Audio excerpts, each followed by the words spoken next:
목을 밟아 숨통을 끊어버려야, 이런 주제로 말씀 생각해 보겠습니다.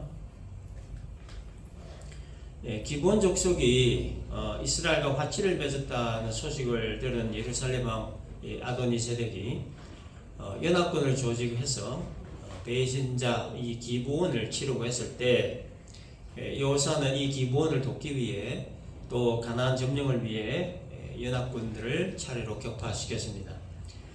살아남은 연합군들이 도망을 가자 여호사는 태양이 중천에 머물기를 기도했고, 하나님은 그 기도 들어주셔서 태양과 달을 하늘에 멈춰주셨습니다. 그래서 도망가는 연합군 생존자들을 차단할 수 있었습니다. 그 와중에 다섯 연합군의 다섯 왕들이 용케도 살아남아 막게다 굴로 도망을 해서 거기에 숨었습니다. 당시에 이 가나안의 선악지대는 석회암으로 된 큰 동굴들이 많이 있었다고 하는데, 이 동굴들은 몇백 명이 들어가도 될 만큼 컸다고 합니다. 다섯 왕들이 막게다 동굴로 피신한 것을 알게 된 자가 여호사에게 이 사실을 알려주게 되죠. 그러자 여호사는 이 동굴의 입구를 큰 돌로 막아놓고 경비봉을 두어서 그 굴을 지키게 합니다. 그래서 다섯 왕들이 바깥으로 나가지 못하도록 그렇게 지켰습니다. 굴 안은 어둡고 또 워낙 크기 때문에 굴 안에 피신해 있는 다섯 왕들을 찾는데 시간이 참 많이 걸리는 곳이에요. 그래서 왕들을 찾기 위해 굴 안을 수색하는 그 시간에 생존해 있는 적들이 자기들 성읍으로 들어가서 또 더 많은 세력을 확보해서 또 돌아올 수도 있기 때문에, 그래서 여호사는 적들이 성읍으로 못 들어가도록 일단은 굴을 막고 경비병을 두어 보초를 서게 한 뒤에 도망가고 있는 적들을 따라가서 치라고 명령을 한 것입니다. 자, 이렇게 해서 다섯 왕들이 조직한 연합군들은 다 이제 멸절되었고, 이제 남은 건 막게다 굴에 숨어있던 다섯 왕들을 처리하는 문제만 남아있는데, 여호사는 이 지휘관들에게 굴에 숨어있던 다섯 왕들을 찾아서 끌고 나오라 하고는 가운데 묶어두고 이들을 에워싼 다음에 왕들의 목을 발로 밟으라 하고 명합니다. 24절 보니까 지휘관들에게 이르되 가까이 와서 이 왕들의 목을 발로 밟으라. 당시에 이 적의 목을 발로 밟는 행위는 완전한 승리를 이뤘다 하는 것을 상징하는 그런 행동이었습니다. 그런데 일반적으로 패전한 적군의 왕의 목을 밟는 사람은 승전한 군대의 최고 지휘관이었습니다. 그래서 적군의 왕의 목을 밟음으로써 영광과 명예와 권위를 강화시킬 수 있었기 때문이고, 또한 적군의 왕에게는 최악의 치욕감을 주는 일이기 때문에 목을 밟는 이 행위를 한 겁니다. 자, 그런데 이스라엘 군대의 대장인 여호수아는 적군의 왕들의 목을 밟는 일을 본인이 하지 않고 지휘관들에게 시켰습니다. 그 이유는 이들로 하여금 가나안 정복에 대한 의지를 더 확고히 심어주려고 했기 때문입니다. 지휘관들에게 적군의 왕들의 목을 밟도록 함으로써 완전한 승리감을 맛보도록 해주고, 그래서 이 가나안 정복이 눈앞에 현실로 다가왔다 하는 것을 실제적으로 느끼게 함으로써 앞으로 남은 이 가나안 정복 전쟁 역시도 반드시 승리할 수 있다 하는 자신감을 갖도록 하기 위해서 지휘관들에게 이 일을 시켰다 하는 겁니다. 그렇게 이제 적들의 왕을 목을 발로 밟은 후에 이 여호수아는 이제 지휘관들에게 다음과 같이 외쳤습니다. 25절에 두려워하지 말며 놀라지 말고 강하고 담대하라. 너희가 맞서서 싸우는 모든 대적에게 여호와께서 다 이와 같이 하시리라. 이제 가나안 남부 지역을 점령한 이 여호수아 군대가 이제 가나안 북부 지역 점령을 앞두고 가나안 남부 지역의 왕들의 목을 밟고 서 있는 이 지휘관들에게 강대한 다섯 족속의 연합국을 하나님께서 물리치도록 해주셨으니 이제 남아있는 족속들 역시도 하나님께서 물리치게 하실 것이다. 그러니 두려워하지도 말고 강하고 담대한 마음 가지라. 이렇게 위로와 용기를 북돋아주는 말을 해준 겁니다.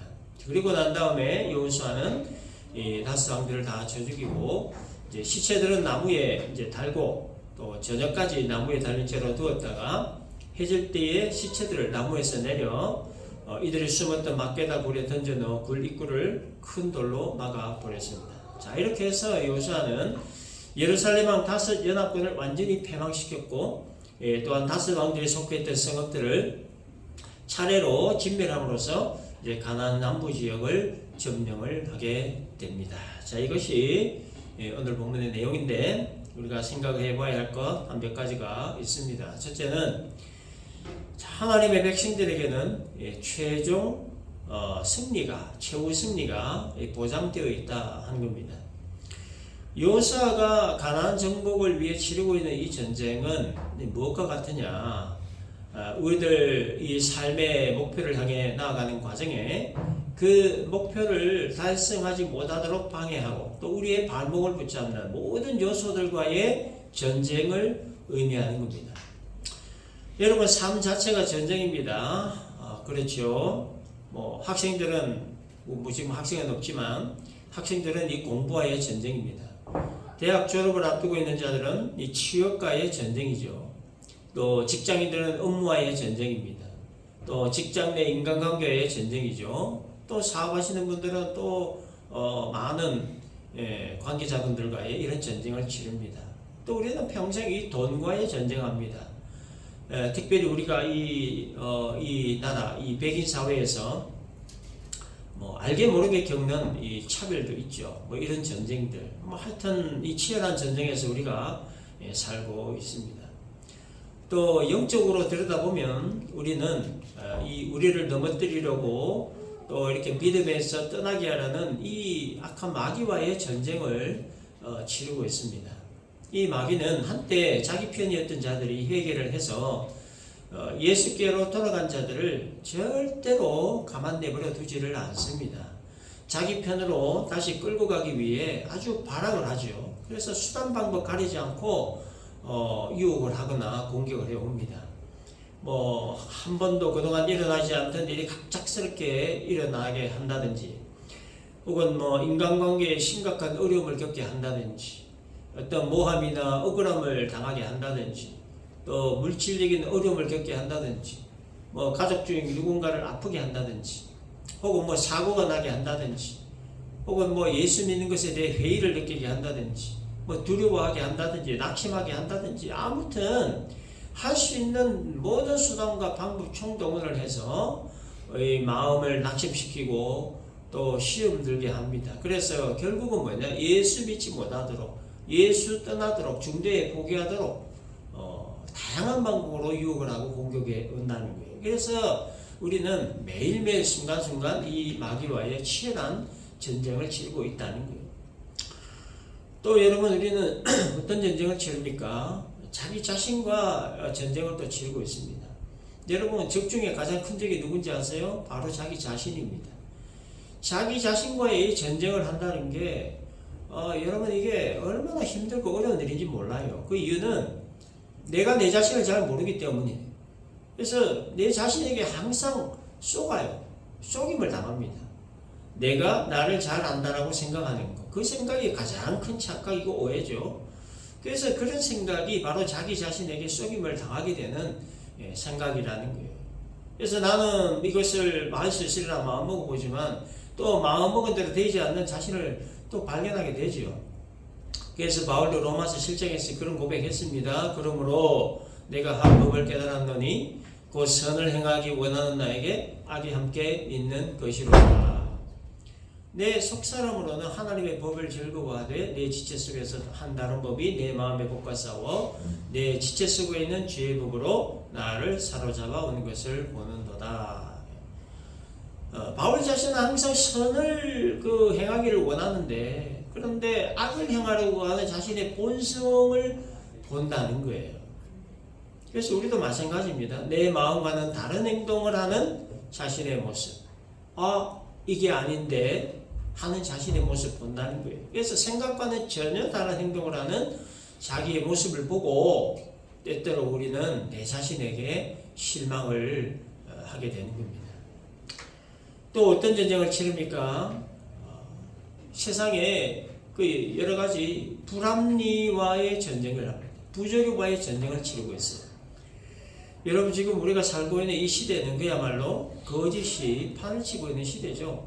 불합리와 부조리가 판을 치는 시대입니다. 비진리가 진리로 둔갑하는 시대고, 또 이 목적 달성을 위해서라고 하면 수단 방법을 가리지 않아 온갖 수책들이 난무하는 시대예요. 온 세상 천지가 불신과 불법이 난무하는 그런 시대를 살고 있습니다. 이러한 시대 상황 속에서 하나님을 믿는 사람으로 또 믿음을 올바로 지키며 살아간다는 것은 거의 불가능하게 보일 정도로 정말 어렵고 힘든 일이에요. 계란으로 바위를 치는 것 같은 그런 느낌이 드는 겁니다. 그래서 이 가나안 땅을 정탐했던 10명의 정탐꾼들이 그런 느낌을 받았죠. 가나안 땅에 사는 아낙 자손들, 즉 이 거인들을 보고 자신들을 메뚜기와 같다 이렇게 느꼈습니다. 그래서 여러분 우리도 이 시대를 정말 보면요, 그야말로 이 아낙 조선과 같은 이 너무나 큰 것들이 이 시대에 있는 거예요. 그런 것들을 보이는, 육신의 눈으로만 보면 그런 게 눈에 보이는 거예요.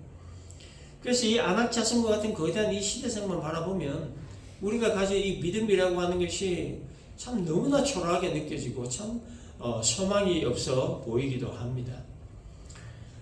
그러나 거짓이 판을 치고 또 불합리와 부조리가 판을 치는 이 약하고 패역한 시대에서라도 믿음을 지키기 위해 또 진리를 따르기 위해 그리고 예수의 참된 제자가 되기 위해서 우리가 이 몸부림을 치는 거예요. 이게 바로 거짓과 불합리와 부조리가 난무하는 이 시대와 전쟁을 치르는 일이라는 거예요. 그래서 우리가 주일 아침에 와서 예배 드리는 거, 이거 여러분 이 시대와 전쟁하는 겁니다. 마귀와의 전쟁하는 거예요. 마귀가 가장 싫어하는 게 예배하는 거예요. 기도하는 거, 찬송하는 거, 말씀. 근데 우리가 이 예배를 한다는 이 자체는 지금 마귀와의 이 전쟁을 하고 있는 그런 상황인 거예요. 이걸 우리가 잘 감지해야 합니다. 그래서 자, 우리가 그런데 이 삶의 전쟁이라든지 이 마귀와의 전쟁이라든지 이러한 전쟁을 치르기에는요, 우리의 그 힘이나 능력 그리고 지혜가 너무나 부족합니다. 마치 이 바위에 계란을 치듯이 참 극도의 약함과 한계가 우리 모두에게 있는 겁니다. 자주 넘어져요. 그래서 우리들 스스로의 힘과 능력으로는 이 전쟁에서 우리가 이길 수가 없어요. 살아남을 수가 없는 겁니다. 자, 그런데 우리에게는 그 전쟁에 능하신 분이 있죠. 모든 전쟁을 승리로 이끄시는 하나님이 우리와 함께 하시죠. 그래서 사무엘상 17장 47절에 전쟁은 여호와께 속한 것이다 라고 하신 말씀처럼 모든 전쟁은 하나님 손에 달려있기 때문에 우리의 이 삶의 전쟁이라든지 마귀와의 전쟁이라든지 또 나 자신과의 전쟁이라든지 그렇게 세상의 거짓과 불합리와 부조리와의 이 전쟁이라든지 이런 전쟁을 치르기 위해 우리가 이렇게 몸부림치는 이러한 모습, 이러한 자들의 하나님의 편이 되어 주시는 거예요. 편이 되어 주셔서 이길 수 있는 힘과 능력을 공급을 해 주신 겁니다. 그래서 우리가 예배드리는 이 시간에는 이 세상과의 전쟁, 마귀와의 전쟁에서 이길 수 있는 그 영적인 힘과 능력을 공급받는 시간인 거예요. 공급받는, 재충전하는 시간입니다. 그렇기 때문에 하나님의 백성들이 치르는 이 모든 전쟁은 반드시 이기게 되어 있습니다. 최후 승리가 보장되어 있는 겁니다.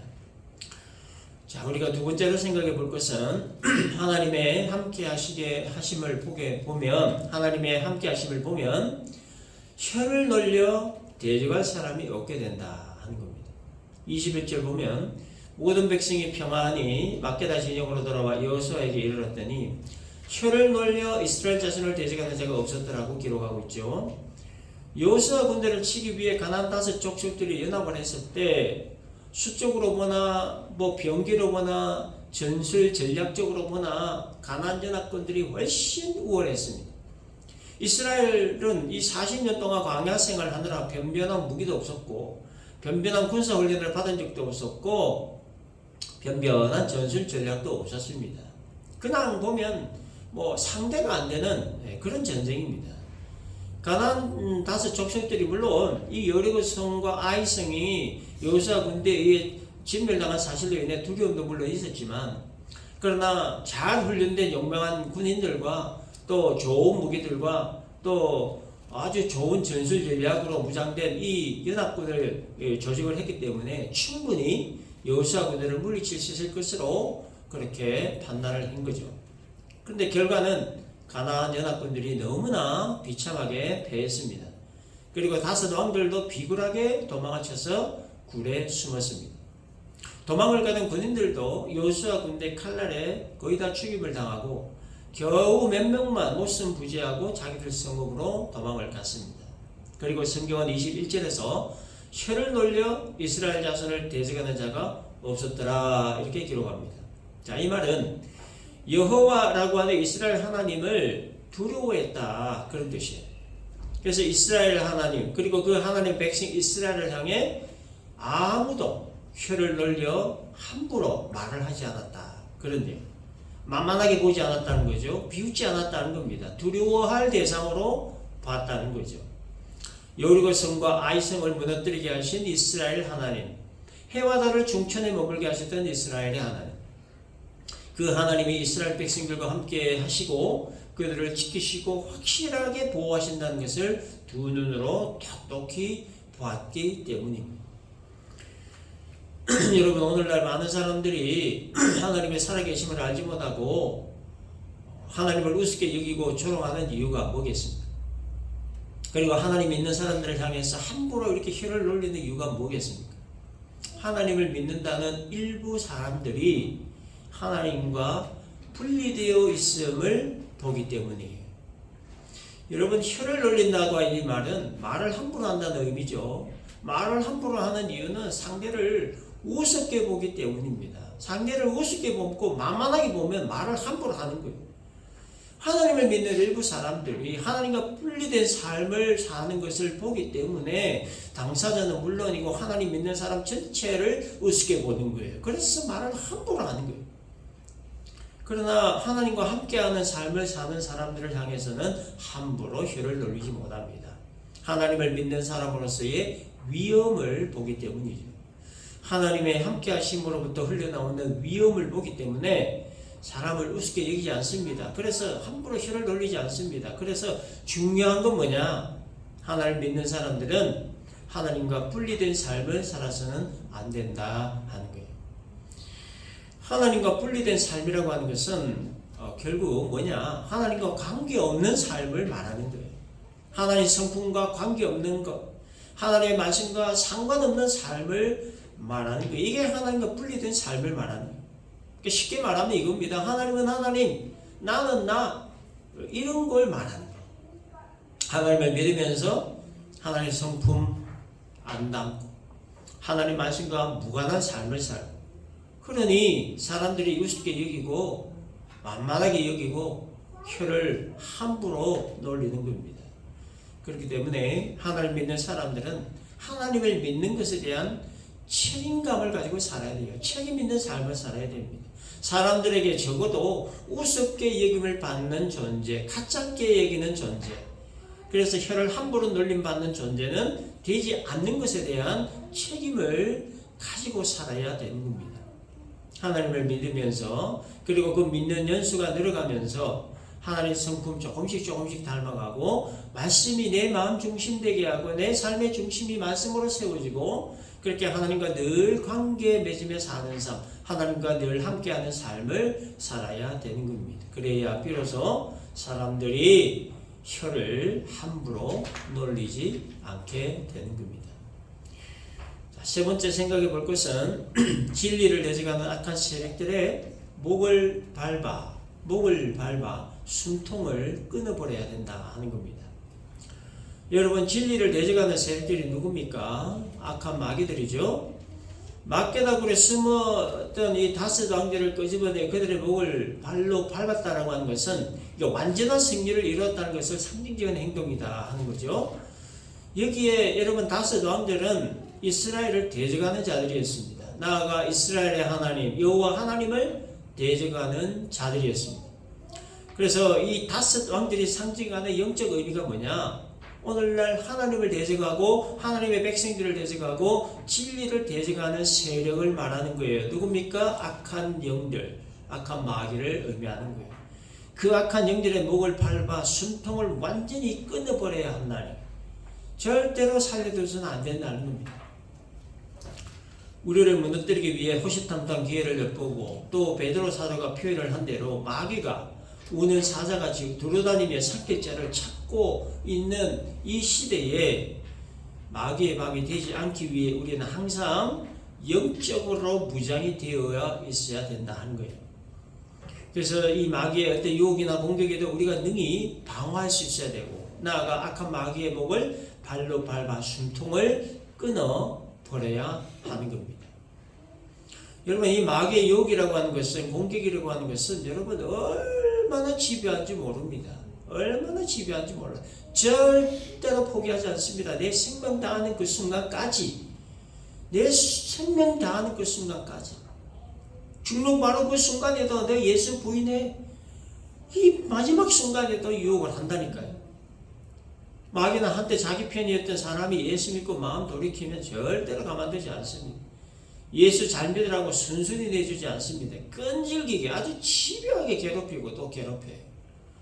모든 수단 방법을 총동원해서 낙심시키는 일을 만듭니다. 그래서 결국 시험에 들게 해서 예수 믿는 것을 중대히 포기하도록 공격하는 거예요. 배고픈 사자가 먹잇감을 찾을 때와 같은 마음으로 덤벼듭니다. 그래서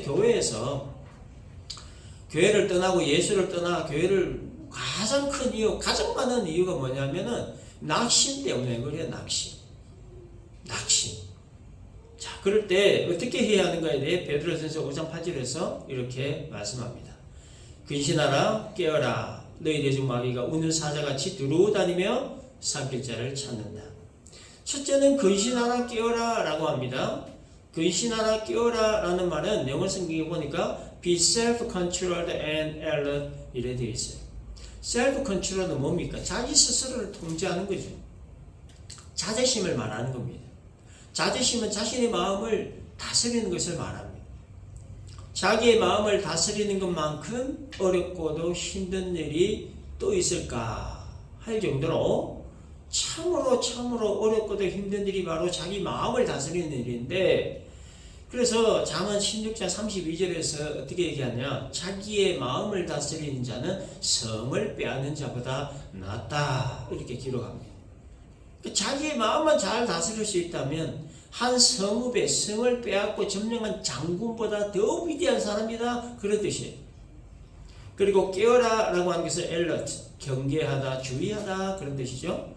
따라서 근신하라, 깨어라 라는 말은 자신의 마음이 흔들리지 않도록 항상 경계하라, 자신의 마음을 잘 다스릴 수 있도록 자신의 마음을 잘 경계하고 주의하라 그런 뜻이에요. 그래서 약한 마귀는 하나님을 믿는 자들의 마음을 수단 방법 가리지 않고 낙심시키는 일을 만들어요. 어떠한 일이나 상황으로 낙심하게 만들고, 사람에 대한 어떤 실망으로 인해 낙심하게 만들고, 또 그런 것들로 인해 낙심하는 자기 자신에게 또 낙심하게 만들고, 아무튼 이 약한 마귀는 수단 방법 가리지 않고 믿는 자들의 마음을 낙심시키는 일을 합니다. 그럼 왜 일을 하느냐?